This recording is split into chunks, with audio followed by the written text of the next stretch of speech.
If someone had asked me a year ago whether I was happy, I would have said yes without a second thought. I had a wonderful wife, Emily, two incredible kids, and a home that felt safe and full of love, everything a man could ever wish for. My career as a business consultant kept me busy, but I provided for my family, giving them a life of comfort. Emily and I had been together since college. She was my first love, my best friend, my partner in everything. We had built a life together, a future, but somewhere along the way, the fire that once burned so brightly between us faded into nothing more than dying embers. We still loved each other, but the desire had vanished. Passion had given way to routine. And our conversations had become nothing more than exchanges about school pickups, grocery shopping, and house repairs. We slept in the same bed, yet the space between us felt like an ocean, and then Aaliyah entered our lives. And I did the one thing I swore I would never do. I broke my wife's heart. She was 24, soft-spoken, beautiful in a way that was understated yet captivating. Her hijab framed her delicate features, and her deep brown eyes carried a quiet mystery. Emily hired her when she was struggling to juggle work and the kids. Aaliyah came highly recommended, and from the beginning, she was a blessing, kind, patient, always attentive. My wife adored her. The children loved her. And me? I tried not to notice her. But I did. I noticed the way she laughed at my children's jokes, the way she hummed softly while washing dishes, the way she averted her gaze when I entered the room. Was it modesty? Respect? Or something else entirely? I told myself it was nothing, that I was overthinking it, but at night, when Emily was asleep beside me, my thoughts wandered to Aaliyah. That should have been my first warning sign. Then one night, when Emily was away on a business trip, it happened. The kids were asleep, and the house was quiet. I found Aaliyah in the living room folding laundry. "Let me help," I said, stepping closer. She hesitated. "You don't have to." "I want to." Our hands brushed, an innocent touch, meaningless in any other situation. But it didn't feel meaningless. She looked up at me, her lips parting slightly. I should have stepped back. I should have kept my distance. Instead, I reached out, letting my fingers graze her cheek. "Sir," she whispered, her voice shaking. "This is wrong." I should have agreed. But I didn't. I leaned in. The kiss was hesitant at first, as if we were both testing something dangerous. But then, all at once, we fell into it. Her fingers gripped my shirt, my arm wrapped around her waist, and suddenly, right and wrong didn't matter anymore. I lost control. It wasn't supposed to happen again. But it did. Over and over.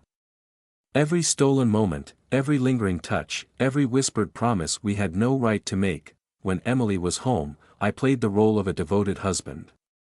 But the moment she turned away, Aaliyah and I would find each other, a brush of fingers, a glance held too long.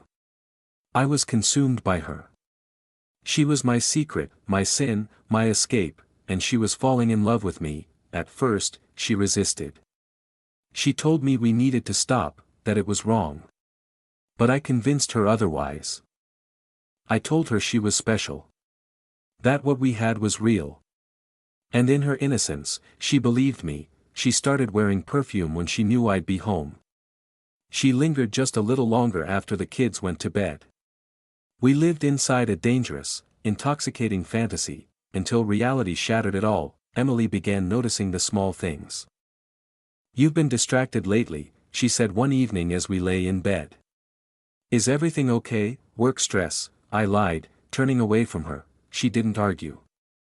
But she didn't believe me either. Then, one afternoon, I came home early and found Emily sitting at the kitchen table, my phone in her hands. My heart stopped. I had been careless. "Who is Aaliyah to you?" she asked, her voice trembling. I tried to play dumb. "She's the nanny, Emily." "Why?" She turned the phone toward me, revealing a message I had sent the night before. "I can't stop thinking about you. Meet me after the kids are asleep." My world collapsed. Emily's face was pale. Her hands shook. "Tell me this isn't what I think it is." "Mark," I opened my mouth. I could have lied. I could have said anything to make it go away. But the truth was already written across my face, tears welled in her eyes. You swore you would never hurt me. I had no excuse. No defense. Because I had done exactly that. She didn't yell. She didn't throw things. She just looked at me with a sadness so deep it cut deeper than any blade. I gave you everything, she whispered, and I had thrown it all away. She walked past me, went upstairs, and locked the bedroom door. That night, I sat alone in the kitchen, staring at my phone. Aaliyah had called twice. I ignored it, because no matter how much I wanted her, no matter how much I had convinced myself it wasn't just lust but something real, I had destroyed the only woman who had ever truly loved me. Emily didn't leave right away. She stayed for the kids, for the sake of appearances. But the love? It was gone. Aaliyah left 2 weeks later.